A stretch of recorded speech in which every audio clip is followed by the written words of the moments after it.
Hi friends, நம்ம சேனலில் நம்ம இன்றைக்கி என்ன பார்க்க போகிறோன்னா, கல்யாண வீடுகளில் பண்ணுற மாதிரி சூப்பரான வத்த குழம்பு ரெசிபி தான் பார்க்க போகிறோம். வாங்க அது எப்படி செய்யலான்னு பார்க்கலாம். ஃபஸ்ட்டு இதுக்கு ஒரு பேனில்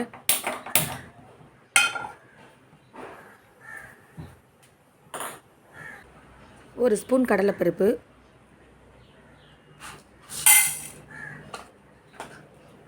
ஒரு ஸ்பூன் உளுத்தம்பருப்பு, ஒரு ஸ்பூன் மல்லி, அரை ஸ்பூன் சோம்பு, அரை ஸ்பூன் சீரகம், 1/4 ஸ்பூன் வெந்தயம், ஒரு ஸ்பூன் மிளகு,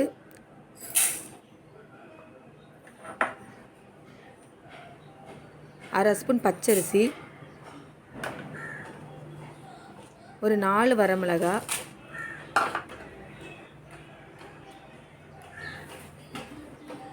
அப்புறமா ஒரு கொத்து கருவேப்பிலை சேர்த்து நல்லா வாசனை வர வறுத்து எடுத்துக்கோங்க.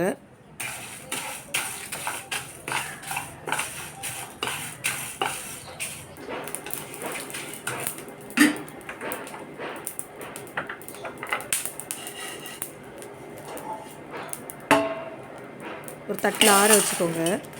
ஆற வச்சாச்சு. இனி அதே பேனில் ஒரு 2 ஸ்பூன் எண்ணெய் சேர்த்துக்கோங்க.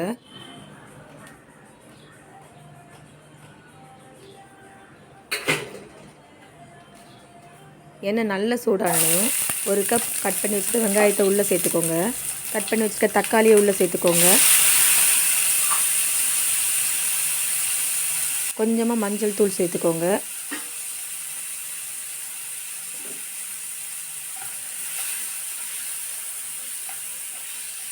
தேவையான அளவு உப்பு சேர்த்துக்கோங்க.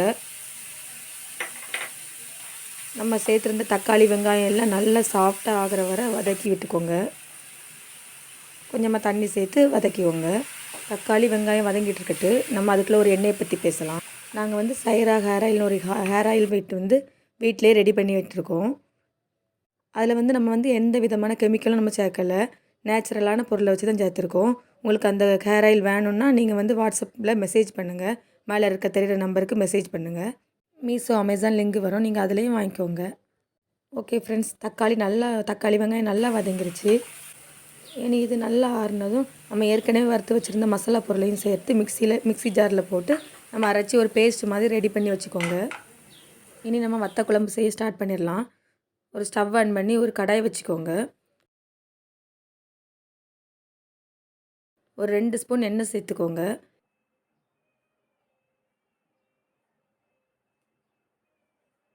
எண்ணெய் நல்லா சூடானதுக்கப்புறமா கொஞ்சமாக கடுகு சேர்த்துக்கோங்க.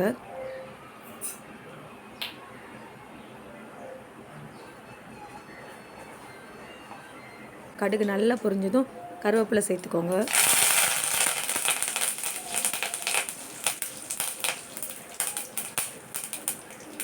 கருவேப்பிலை நல்லா பொரிஞ்சதும் ஒரு கப் சின்ன வெங்காயத்தை கட் பண்ணி வச்சுருக்கேன், உள்ளே சேர்த்து நல்லா வதக்கி விட்டுக்கோங்க.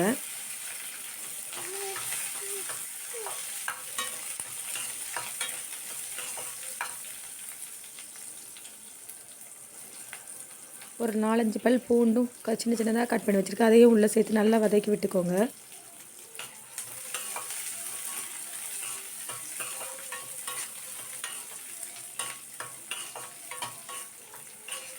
வெங்காயம் பூண்டு நல்லா பொன்னிறமாக வதங்கினதும் ஒரு வரமிளகாவை கட் பண்ணி உள்ளே சேர்த்துக்கோங்க.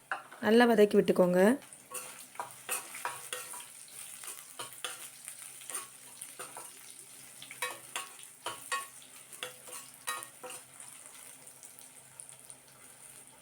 இனி அதில் நம்ம புளி தண்ணி சேர்க்கணும்.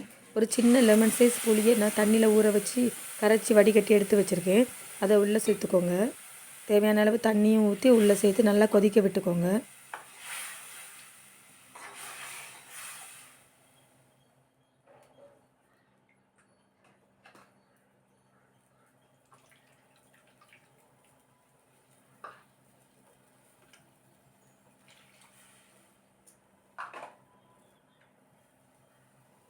பாருங்கள், இந்த மாதிரி கொதிச்சதும் தேவையான அளவு உப்பு சேர்த்துக்கோங்க.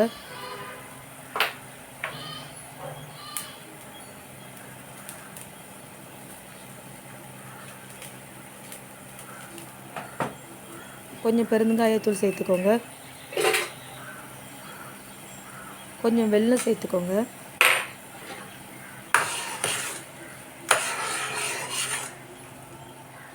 புளி தண்ணியோட பச்சை வாசனை போனதும் நம்ம அரைச்சி வச்சுருக்க பேஸ்ட்டை உள்ளே சேர்த்துக்கோங்க.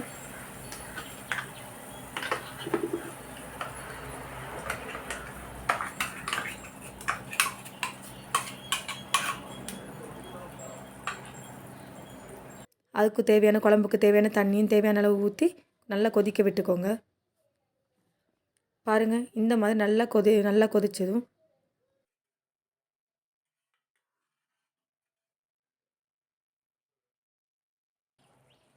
உப்புலாம் கரெக்டாக இருக்கான்னு பார்த்துக்கோங்க. ஏன்னா கொஞ்சம் உப்பு கம்மியாக இருந்து நான் சேர்த்துக்கிறேன்.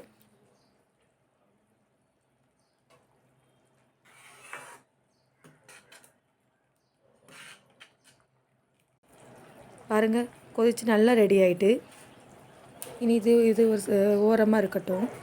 இனி நம்ம இன்னொரு பேனில் தேவையான அளவு எண்ணெய் சேர்த்துக்கோங்க.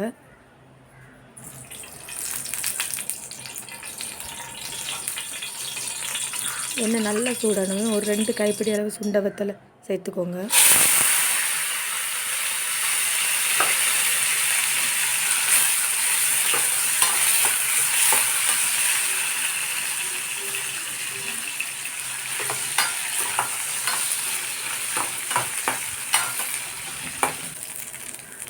சுண்ட வத்தல் நல்லா பொன்னிறமானதும் ரெடி பண்ணி வச்சுருக்க குழம்புல உள்ளே சேர்த்துக்கோங்க.